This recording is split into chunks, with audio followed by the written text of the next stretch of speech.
Hello.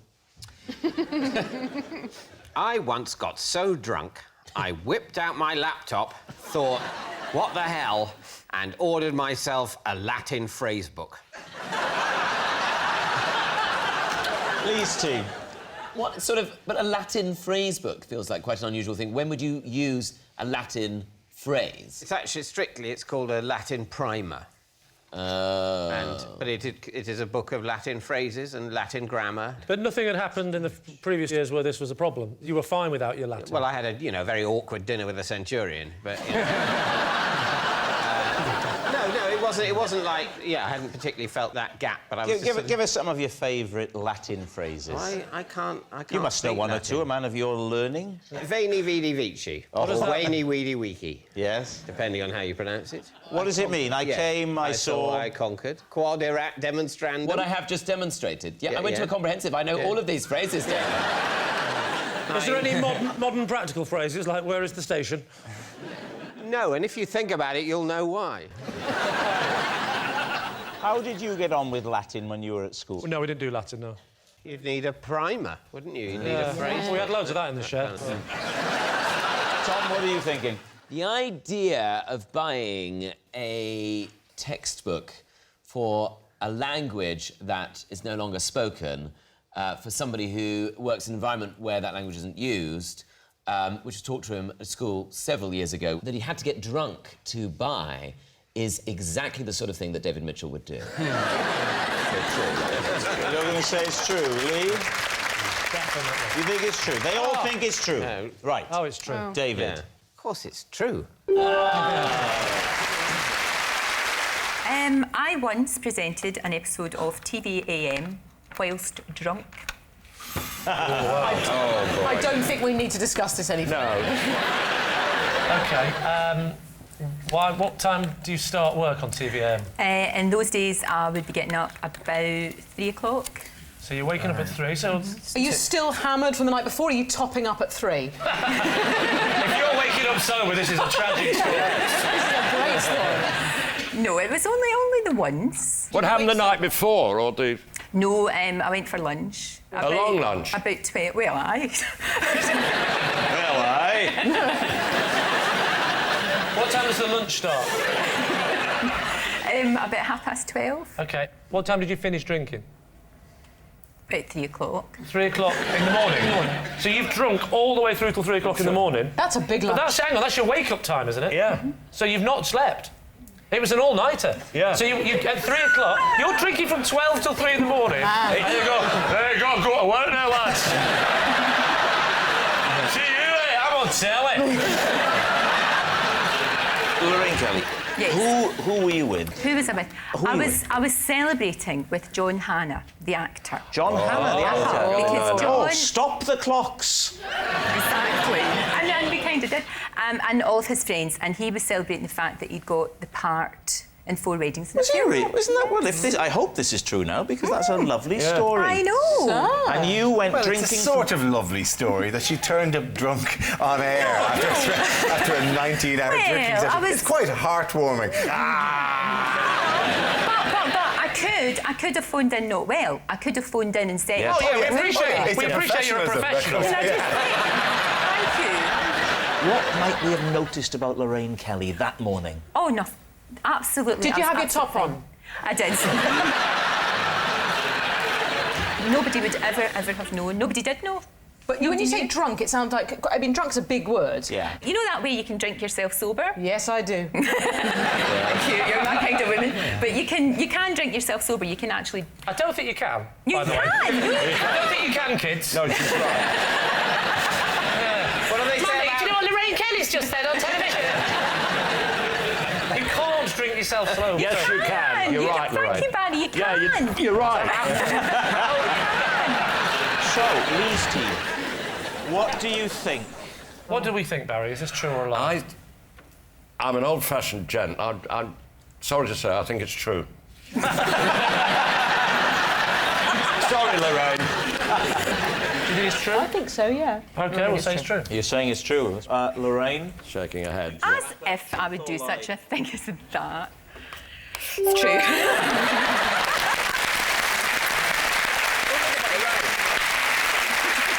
Please welcome this week's special guest, Laura. So,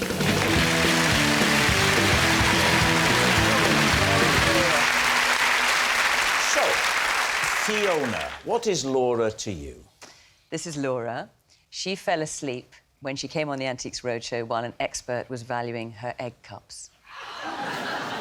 Micky, how do you know Laura? This is Laura. She owns my local chippy.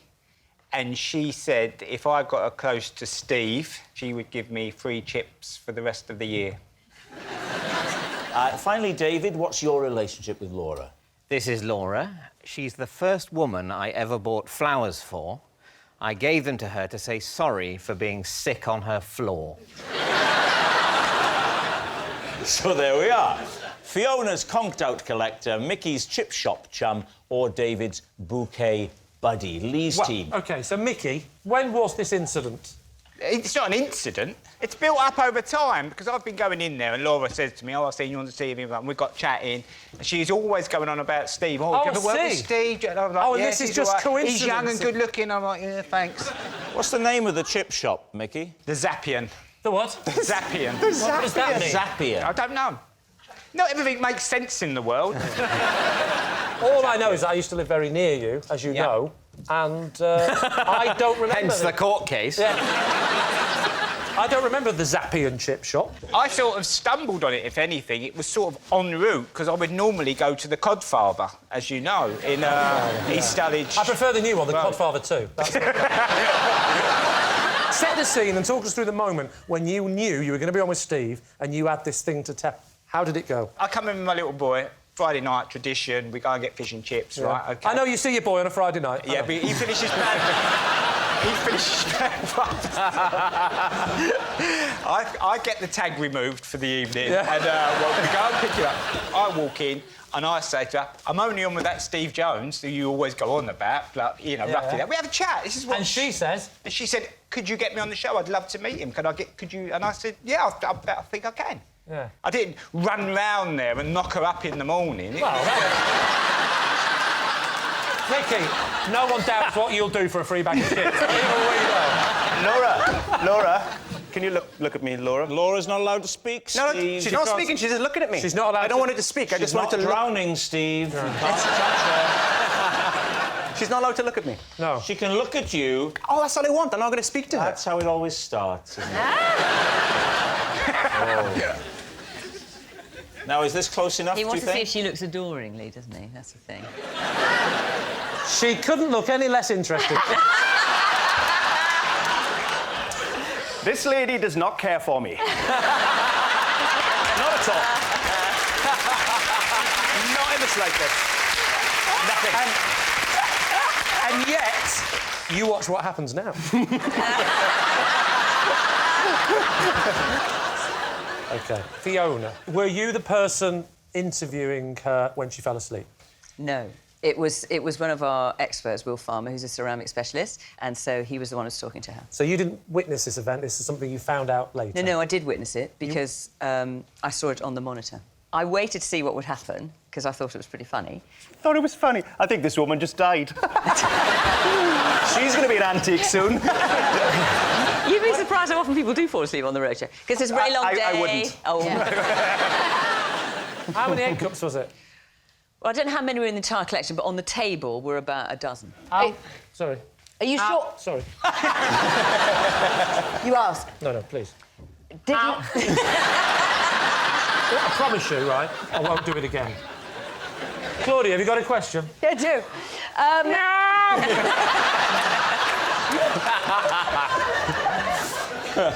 Did Laura immediately say, "Yes, I've fallen asleep"? Like, was she open about falling asleep, or did she wake up and do that thing where I think I've got away with this? She kind of went like that. How much? Tell me the period of time from when you noticed her falling asleep to when she woke up. It was only about 30 seconds, probably. It's not, 30 not that. seconds? That's a long time on television to have someone falling asleep. Yeah, This didn't end up in the finished show, It didn't. surely. No. And Laura I'm was sorry, embarrassed. because the egg cups weren't quite interesting enough. Oh, dear. OK, David, tell us your fact again, if you can remember it. Well, she's the first woman I ever bought flowers for, and it was to say sorry for being sick on her floor. Right. When was this? I was a student, so it would have been in the mid-90s. Was it a party? It was sort of...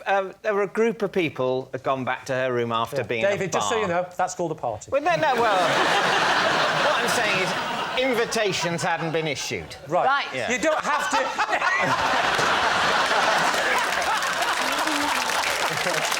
There's a gang of you, you've gone back, Yeah. you're drunk. At what point do you throw up? You are not awful. Claudia, wait a minute. We don't know if he was drunk or not. Were you drunk? I was drunk. OK, he's drunk. So you get back to the room, you put on some music. What do you do? Well, there was definitely drinking. Yes. I think there might have been crisps. Right. I'll tell you what, all the clues are saying party. Yeah. It is looking that way, isn't it? There was a brief round of musical statues, but it didn't really... no, I remember sitting on a sofa and drinking, and then it goes a bit... my memory fades slightly. Oh. So I think I might have fallen asleep. Before that? Dozed off, passed out. And then you wake up and you think, I'm not going to make it. Do you ask for a bucket? No, I didn't think I was going to die. I don't remember much. I remember I wake up, I'm definitely going to be sick in a minute, and I essentially have enough time to lean forward. Oh. And then someone produces a bin. Sort Yes. of, I would say, 60% of the way through the process. And what about the flowers? When did they come into it? The next day. I woke up the next day and felt very hungover and quite guilty. Did she clean it up? Did she say? I think Didn't she ask? cleaned it up, but OK. I certainly... what I didn't say is, here's some flowers, and if it's still festering there, I'll go and clean it up now. All right, we need an answer. So, Lee's team. Is Laura Fiona's conked-out collector, Micky's chip shop chum, or David's bouquet buddy? Who do you want to rule out? Micky. You want to rule Micky out? The Zappian? What? Who? What? So you want to rule out Micky for no other reason than the name of the chip shop? The other thing is, I don't want to get pernickety, but unless Micky has some magical line to the producer who goes, who's on 3 weeks in advance, I found out who I was with, I think, today. Like, I don't think you know that far. To be honest with you, Claudia, some people get booked well in advance. Was it just me? I think she went to university with David and he threw up on her carpet. Mitchell's not vomiting on people's carpets. He's a class act. The one thing you can say about vomit is that everyone's done it, including the Queen. That is treason! You conjuring up the image in people's minds of Her Majesty hunched over the toilet bowl, heaving and heaving and heaving. You disgust me. Wouldn't it be crown falling in, picking it out, giving it a rinse? Right, so Claudia, you're saying David. You're saying... Micky. Micky. We'll go with Micky. OK, you're saying it's Micky. Right, Micky. OK, yeah. Right, Laura, would you please reveal your true identity? My name is Laura, and David gave me flowers after he was sick on his car. Yes, Laura is David's bouquet buddy. Thank you, Laura. Thank you very much. I have drunk rum from a human skull. David's team, what do you think? That must have been a dark moment. I was in Haiti. Right. And I was working and the opportunity presented itself. I don't think we need to ask any more then. How did the opportunity present itself? I was attending a voodoo ceremony in the middle of the night. Right. Best time for a voodoo ceremony. Those 10 o'clock brunch ones are rubbish. Were you covering the... Was this work-related? Yes. Yeah, work-related, yes, it was, yes. Where was it held? In Haiti. Where specifically? Where they practice voodoo. Yeah, in a conference centre? It was out in the countryside. Right. In a little shed thing. Right. And they passed around this skull. Yeah. It wasn't the whole skull that was full, it was the top had come off. They poured rum in it, and then they all took a drink from it, and they asked me to drink from it as well. How did you know that this sort of grey... Well, how did I know it was a skull? Yeah. someone told me afterwards. I thought it was a coconut at the time. Right. Did it have hair on the... Did it have hair coming out of it? What? Like a coconut. Like a coconut. He said he thought it was a coconut. There are two hard, round things that have hair on them. Human heads and coconuts. Yes, the head. That's the point. Not the skull. The skull doesn't have bloody hair on it, does it? The cranium. I think it's possible I've seen hair on a pork scratching. It gets passed round, you take a sip from the weird grey saucer, it gets passed on, the voodoo ceremony ends, you head back. Who tapped you on the shoulder and went, I'll tell you what you just drank out of, mate? Was it the bloke with his brain showing? No. I was there, actually, to do an interview with a zombie. Right. You met the zombie? Yes. When you say zombie, yes, what do you mean? Oh, he's a zombie. Well, a zombie is somebody in the hinterland between life and death, you idiot. Evidently wasn't that.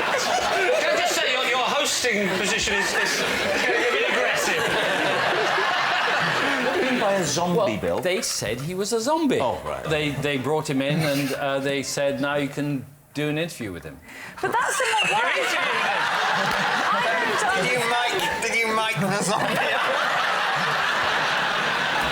So what are you thinking, David? Is Bill telling the truth or is he lying to us? What do you think? Catherine, what do you think? I think it's so mental and ludicrous. I don't think it's true. Insane. I'm going to say that is not true. In which case we're going to say we think it's a lie. You think it's a lie? OK, Bill Turnbull. Truth or lie? What do you say? Insane, ludicrous, and true.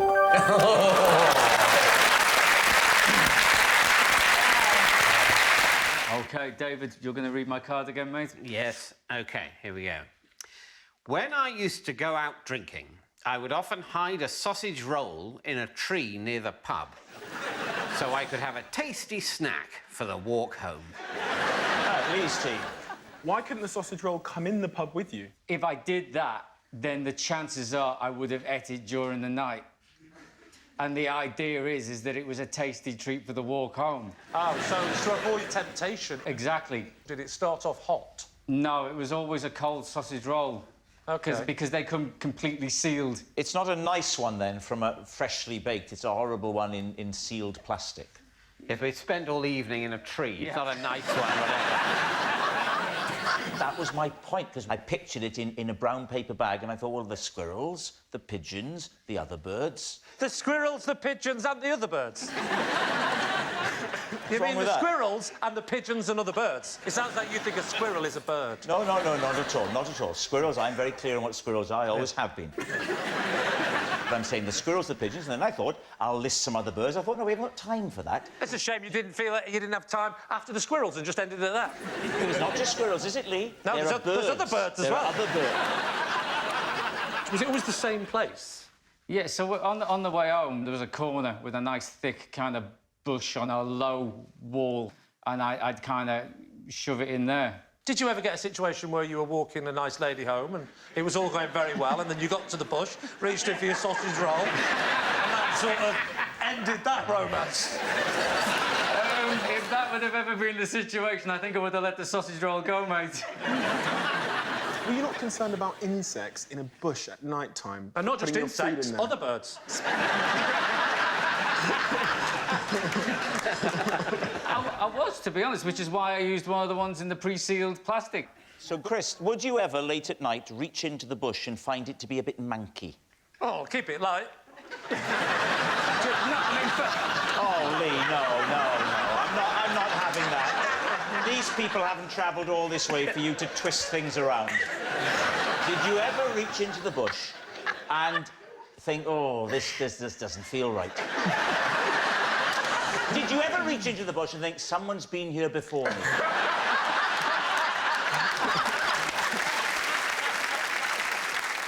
How far is the walk from the pub to the sausage roll? Oh, well, the walk home was about 15, 20 minutes. And where did the sausage roll come in? Halfway? No, it was about 5 minutes. 5 minutes in or 5 minutes from home? 5 minutes from the pub. So you could do the 5, but you couldn't do the full 20 without a sausage roll?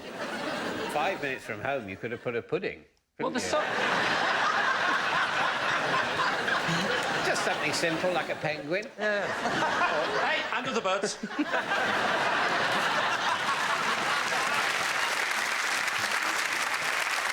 So what are you thinking? Now, Josie, how does this strike you?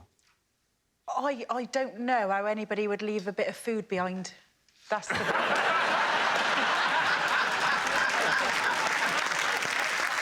Stephen, is this something you would ever consider doing? I wouldn't do it. And I think if you had a 15-minute walk home, you probably could have gone past a shop. All right, so what are we thinking, Lee? Lie. Lie. It's a lie. I think it's a lie. He's lying. So, they think it's a lie. Chris, was it a lie, or were you actually telling the truth? It was a lie. Yes! Can I just say before you start, this whole thou shalt not lie, let that go for a couple of hours.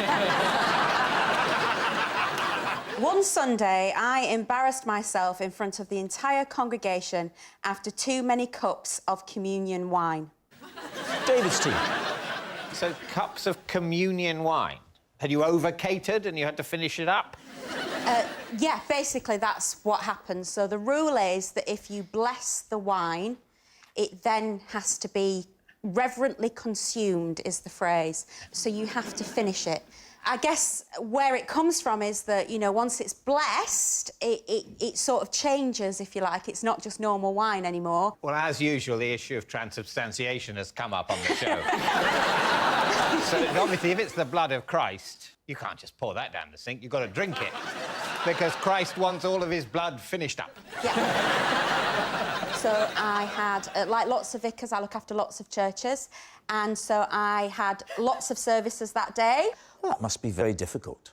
Yeah, well, there's lots of dashing about. You say it's difficult. It's only one day a week, isn't it? I mean, the hours are good, aren't they? You can fall out with people, you know. Not if you're full of forgiveness.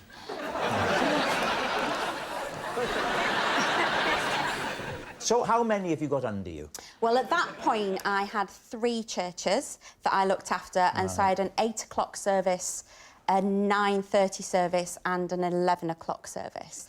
I finished the 8 o'clock wine, and then I finished the wine at the 9:30 service, and I'd not had any breakfast that morning. Oh. So at 11 o'clock, I'd given all the wine out, Yeah. like you do. Given some of the wine out, polished off the rest I'd of it. misjudged how many people might come up for the wine. Yeah. And Well, so they're probably scared of the drunken woman, aren't they?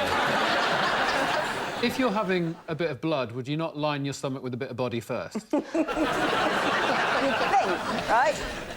I finished the wine, and I looked down at the cup at the same time, and there's a little floater of bread that someone had spat back into the no. and that sort of made me feel a bit queasy, and so I excused myself at that point, and I went to the church loo. Oh. And so I was unwell. Oh, no. Yeah. OK. Into the loo. But you didn't embarrass yourself. You go off, you come back. Divine. Oh, yes? Where is the embarrassment? In the eyes of God. I got to the loo, and I had my microphone still turned on. And that went out on the church PA system. The acoustics in some of those medieval buildings, the sound of vomiting would echo down from all the angels, the stained glass. It would be like God himself was vomiting. I'm wondering if, like, afterwards, did any of your congregation have a nickname for you or make fun of you, like, in subsequent weeks? They thought I was pregnant. And did you use that as an excuse to make you look better? Well, I wouldn't say I used it, but I didn't carry tables for a few days and move chairs. Sarah, what are you thinking? My instinct is telling me that it's a lie, because I think she's more in control than that. Obviously, I believe the thing that you've got to finish up the blessed wine. You can't just put the cork back in it. It's very difficult. I think it's a lie. You think it's a lie? I don't know. I don't know. It's impossible to know. All right. We're going to go lie. All right, you're saying lie. Might be true. We accept that it might be true. So we're going to go lie. So, Kate, was it true or was it a lie? It was true. Well done, Kate. Sorry. I'm sorry. Please welcome this week's special guest, Ian.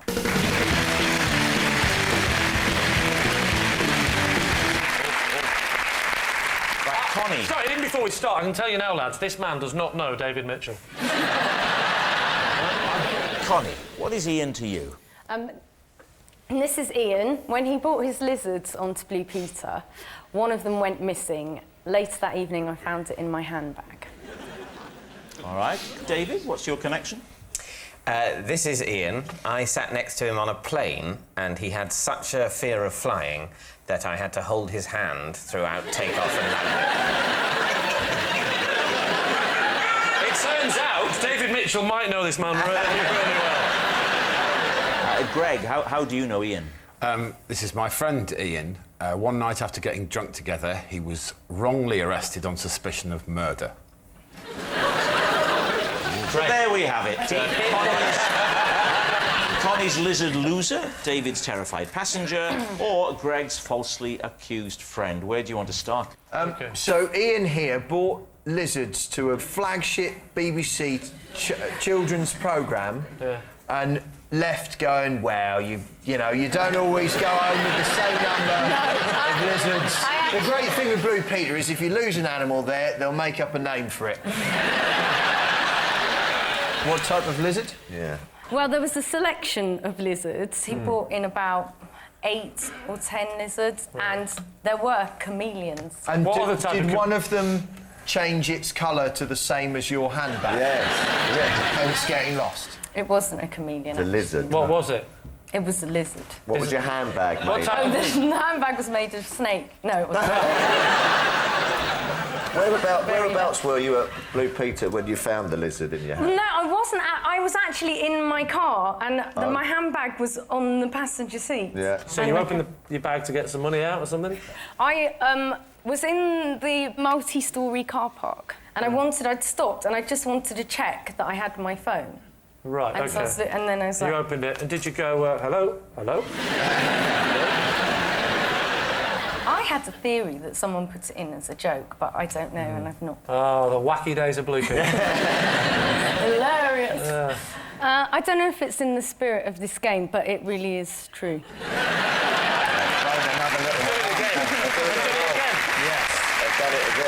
I'd like to say I'm not stupid enough to fall for this again.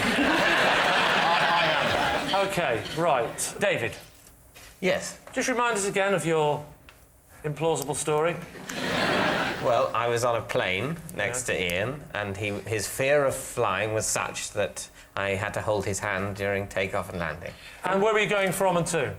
I was going from Gatwick to... That's an airport. Think of another one now. Corsica.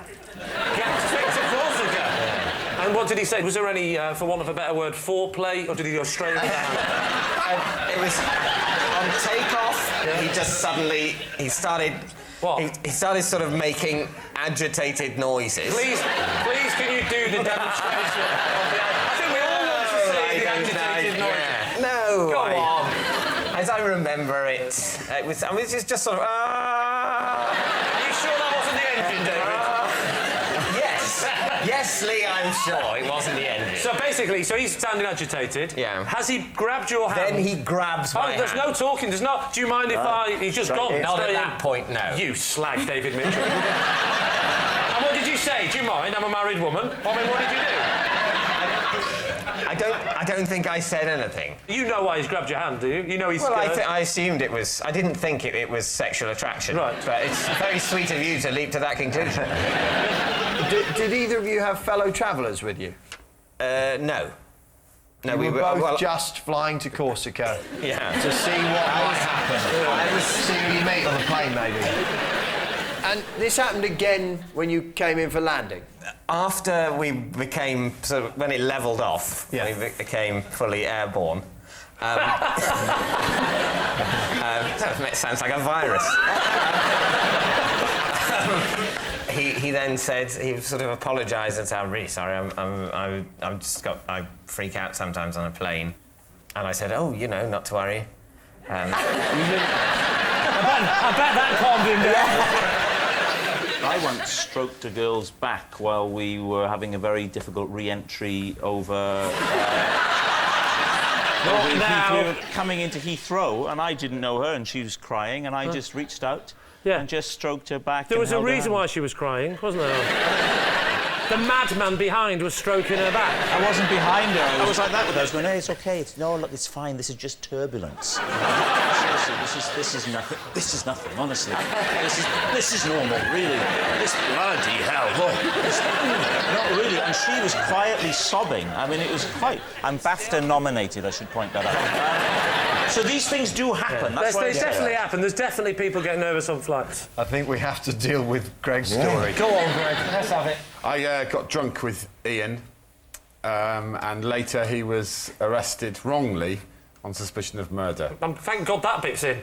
Yeah. So what happened? Well, I wasn't really part of it because we both passed out. It was a college ball, and we all drank vast amounts. Particularly Ian and I drank a ridiculous amount, and then both collapsed. The last thing I remember is Ian falling down and him obviously being horribly hurt. And I woke up on a carpet and ran... Nice change from the bath. Not in the bath. I ran upstairs and he was sitting up in his bed, honestly looking... His face was swollen like a pumpkin. And then he told me that night, when he'd been stumbling about drunk, he'd been arrested for murder because someone with a similar facial wound had murdered someone in the town. Someone with a similar... Oh, so the facial wound from falling? Yeah. And someone with a similar facial wound had murdered somebody else? Yeah. That's unlucky. Where was this? How did they know he wasn't the murderer? What was the defining point in the interview? He told me that they'd questioned him for hours and eventually he said to the police, and I think this is a quote, "I'll be honest with you, lads, I could well have done it."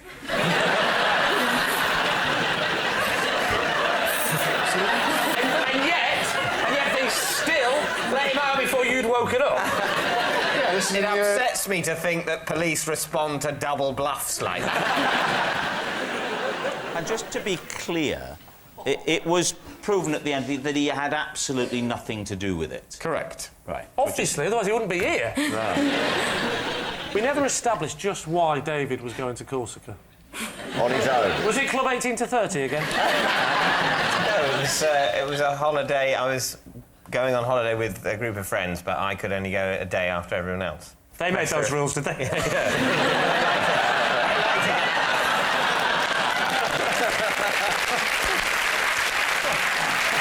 So, Lee's team. Is Ian Konnie's reptile wrangler, David's frightened flyer, or Greg's suspicious friend? Which one are you going for? What do we think, Phil? I quite like Konnie. Well, we all do. Well, there you go. Focus, Phil. Yeah. No, I can imagine a bit of blue PT. He looks like a chap who might sort of keep lizards. I don't know why. I'm slightly leaning towards Greg, only because I don't believe David. I'm inclined to think that Connie's story is true. Oh, go on then, Konnie. If you've suckered these two idiots into it, I'll go along with that. Ian, would you like to reveal to us your true identity? My name is Ian. Whilst at college with Greg Davies, we got very drunk one night and was wrongly arrested on suspicion of murder. When I went up in the morning, he was sitting upright in bed and his head was 3 times its natural size. And I went, "Oh, my God, mate, are you all right?" And he looked at me like this and went, "We've gone too far this time, mate." Thank you very much, Ian. Thank you.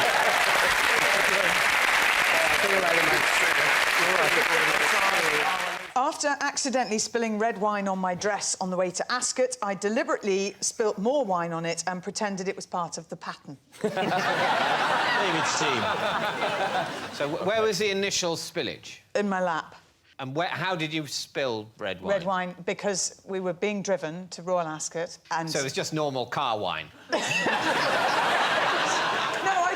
Some wine because I thought it would be a good way to start the day. Yeah. And unfortunately... Drinking in the car. Yes. And I couldn't turn back because I was meant to be presenting a trophy. Did anybody comment on it during the day? Actually, somebody told me they thought it was a rather... how very modern, someone said to me. I said, oh, yes, it came from, and I named a designer that I thought was kind of fashionable. Merlot. It came from Merlot, yeah. How did you put the wine on? In a straw. A straw? Just taking a... Yeah, just take a mouthful. You drink your wine with a straw? Well, I was trying not to spill it on me, but it didn't work. That's a horrible image, isn't it? Oh. Clare Balding, 10 o'clock in the morning, on the way to the races. Well, I'm presenting. No, I'm not! Oh, bloody heck. Here's a favour, pull all that on me dress up. OK, it's just If you had drinking the wine from a straw initially... To try not to spill it on myself. How did you spill it? Unfortunately, didn't get the straw back into the bottle. Why did you remove it from the bottle, having put it in? I don't know. Because that's the thing. When you put a straw in, that's just... You then leave the straw. You don't say, OK, now... Listen, it doesn't reflect well on me. This is a day I would rather have forgotten. But this also must have been a special straw that you have, because it must have been long to get to the bottom of the bottle of wine. So you well, I your didn't own... want to drink the whole bottle, Greg. You're not telling me it's a full bottle of wine. It's with a straw. This is getting worse. I thought it was a miniature. Smaller bottle, like your little, you know... Oh, that's better. I want the...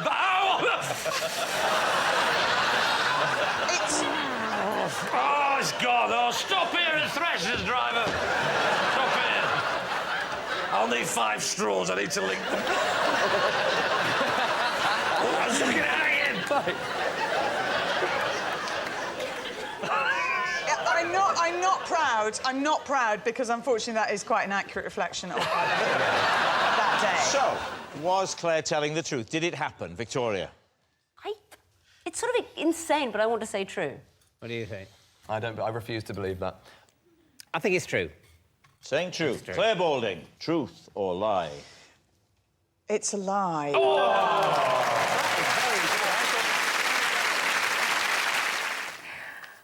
I got Wellard the dog drunk on the set of EastEnders.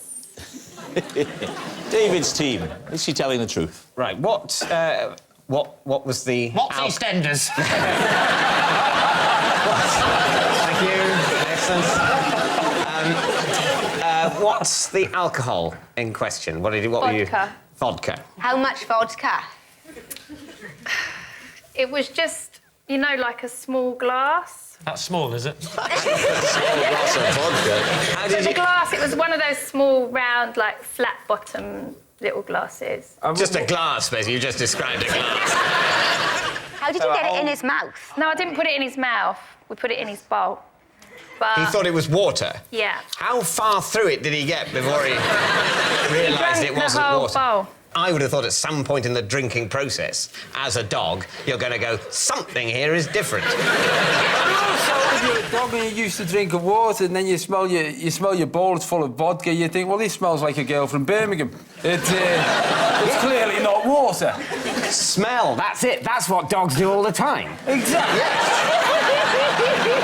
Why have you got a bottle of vodka on the set of EastEnders? No, we didn't have a bottle of vodka. We just had a glass of vodka. It's not anymore, but when we first started working there, all of the bottles of drink in the pub were real alcohol. That strikes me as a flawed policy.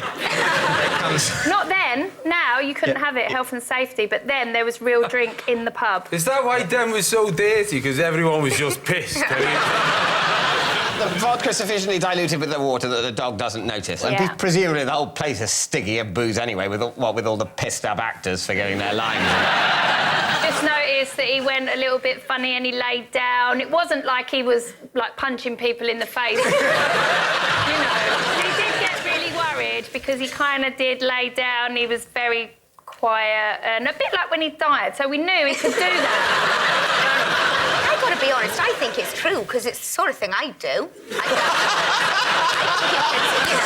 See what happens. So what are you going to say? Do you think it's... I think if you haven't at some point tried to make a dog drunk, you're not normal. I think we think that almost anyone, given enough time sitting in the same room with some vodka and a dog, will either put the vodka in the dog or the other way round. So we're saying true, I think. You're saying it's true. Yeah. OK, Patsy Palmer, is it the truth or is it a lie? It's a lie. So please welcome this week's special guest, Eamonn.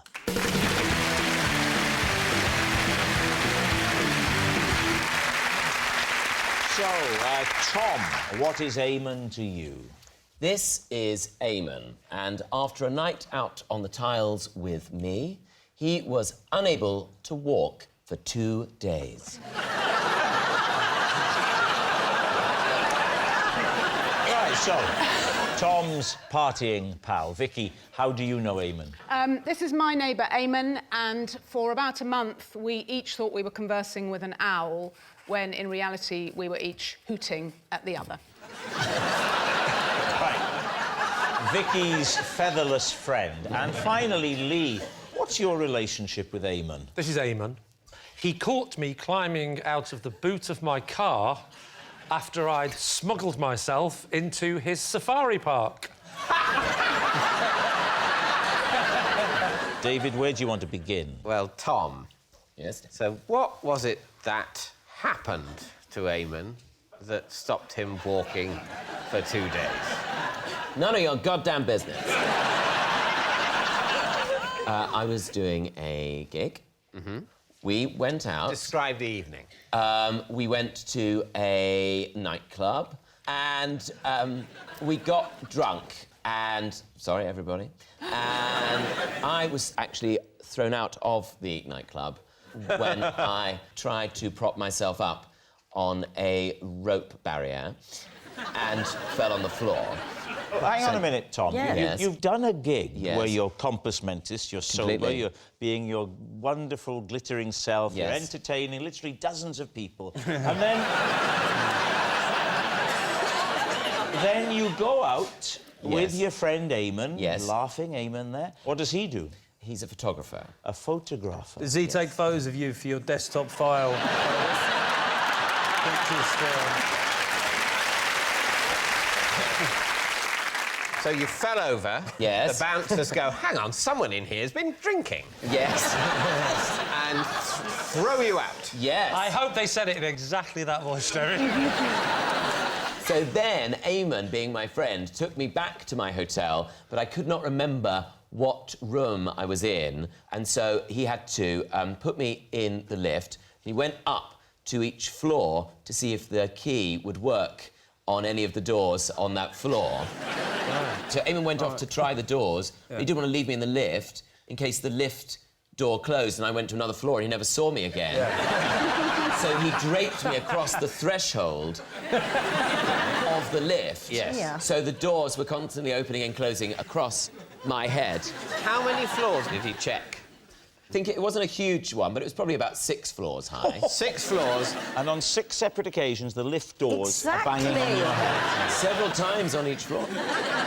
And at that point, he realised I was actually staying not in the main part of the hotel, but in an annex next to it, which had no lift, and so he had no choice but to drag me to my room. And all this lugging and dragging and left him unable to walk. Did his back in and left him unable I'm to walk surprised for 2 days. you could walk after all that. Well, I'm a very resilient person, Esme. Who would you like to question next? OK, so, Vicki. Just remind us what it was that you said, Vicki. This is my neighbour, Eamonn, and for a month we both thought we were conversing with an owl when, in fact, we were just hooting at each other. Could you show us a hoot? That's rich coming from you. That's very good. OK, so what I heard was... Woo. That's a ghost. And I went, because I'm quite keen on owls, and I went... What's that? It's a mouse. No, it's the call and response of the tawny owl. Is it? And you thought, we must welcome the tawny owl. Yeah. This owl gonna be lonely. Yeah. Unless I let it know that it has a friend. Do you realise that what you're doing, strictly speaking, is grooming? Because you're not an owl. You're pretending to be an owl under false pretences to... Catfishing. I hadn't really thought that it was owl fishing. So. Yeah. OK. Yes. What happened next? Cut to, a few nights later, I am going to the back door, and I go and I think, well, I wonder if that owl is out there. So I go... Oh, hang on, that's the reply. Why didn't you do the oo? Well, because actually the wit is the call and the woo is the reply. Well, hang on then. Why did you whit when you heard a woo? 'Cause that owl was clearly already talking to someone else.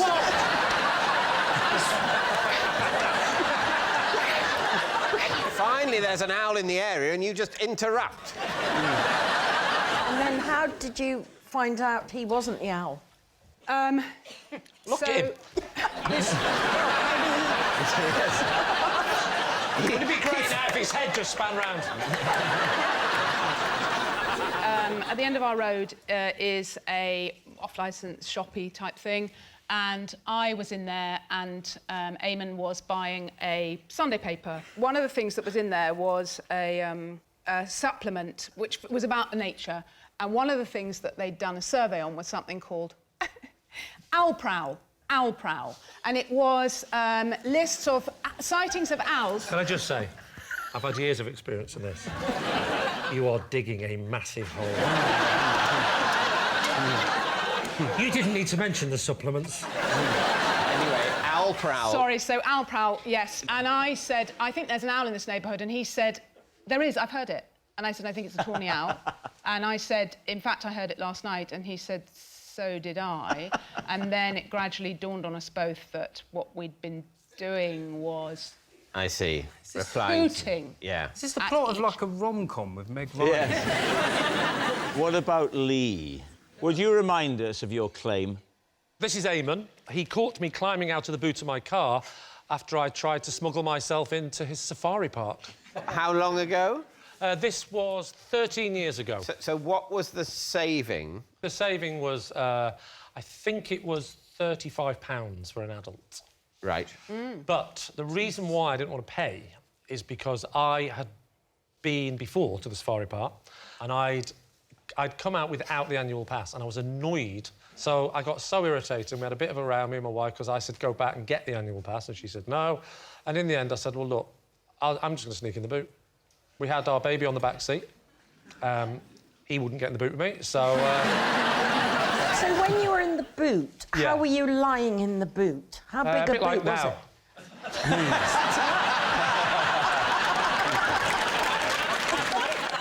How were you found, Lee? The plan was that The plan was you'd to just get driven in. Yes. So what happened, I said to my wife, is once we're in, pull over when it's safe, and she stopped. But the reason she stopped, I thought because we were safe, but no, it wasn't because she was safe. It's because a load of monkeys were crossing the road. So she stopped to let these monkeys cross. I think it's now safe to get out.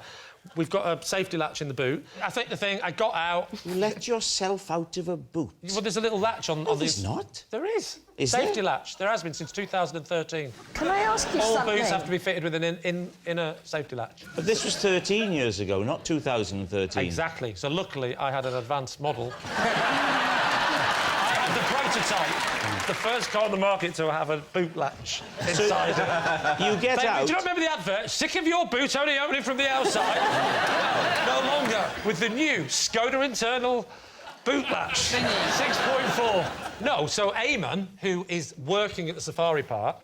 As what? He was the ranger, and his job was to make sure people... What sort of equipment did he have? Oh, he had it all. He had a big net. Pith helmet? No, he had a big net, he had a gun, he had a thing over his thing with lots of little darts in. Yeah. He had a safari jacket on. He had a snooker cue, a tennis racket, a banjo. And he spotted you climbing out of the boot. Correct. What were the monkeys doing as you got out of the boot? Did they just go on with their business, luckily, or did the they... first thing they did was they removed the dead zebra that was lying on the floor, and that's what they were using to cross. But then they...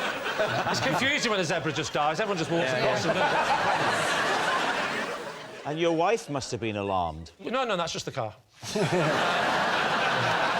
And... So I get out the boot, there's mayhem, he comes over, what are you doing? Get in the car! And then he does something to the monkeys, which is like he waves something and they run. He just goes, and they go, and they run. Are you just retelling the plot of Jumanji? The monkeys have gone. The monkeys are gone because he waved the anti-monkey stick. Can you remember what it looked like, this anti-monkey stick? Yeah, I remember it being very bright. I remember it being like A light, a very long light, like a lightsaber, like Star Wars. Like a lightsaber. He had a lightsaber. He'd say, this is a job not for the net or the dart gun, but the lightsaber. Right, he started doing that. So I think this was a lie, but I think Lee is starting to believe it on some level. Yeah. He's so far into it. What happens then? So then he's telling me off. First of all, get in the car. Safety first. Yeah. So Does he get in the car with you? He gets in the car. Now he starts off? telling me off through the window. Now, I can't open the window, which I tried to do politely. He went, close your window. So he went, what the hell are you doing out? Can't hear you. He said, keep the window closed. Not open the window. I said, I can't hear you. Don't open the window. I said, I can't hear you. Don't open the window. And then eventually thought it'd be easy to just get in. Difficult for him to get in with all his equipment. And the baby in the baby seat in the back seat. He gets just past the baby. He sits in between the baby. There's the baby. There's me. No, there's baby. So you're in the back as well. You didn't get in the front. I didn't get in the front because I just panicked. He said, "Get in the car now." I just got in the first door I saw. Okay. And I had to climb over the baby. Then he had to climb over the baby. Shut both the doors. Your wife's in the front, and in the back are you, Eamonn, the baby, the net, the lightsaber, and the dart gun. Correct. You all right? Oh, look, he's crying at the memory of it. It's bringing back tears, isn't it? Do you know what I mean? How does this come to a conclusion, Lee? Well, so he looked at me and he said, is there any reason you've made me come in here with all this paraphernalia? What kind of idiot would get out the back of it? Are you trying to sneak in and not pay? I said, well, the thing is, stop laughing. I said, the thing, at least comb your beard up so it covers your mouth. And my wife said, don't talk to me like that. And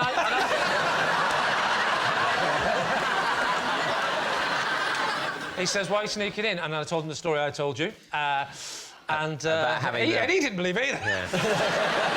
And he chastised me. He gave me a good telling off. He said, you're risking your life here. He said, you're not going to believe this. He says, but exactly a week ago, a fella got out the boot of his car. And unfortunately, he'd used a new banana shampoo, and they literally dragged him off into the forest, and he was never seen again. I remember. I think I read about that. Yeah. It's OK. You can relax now. We need an answer. So, David's team is Eamonn Tom's partying pal, Vicky's featherless friend, or maybe Lee's wildlife warden.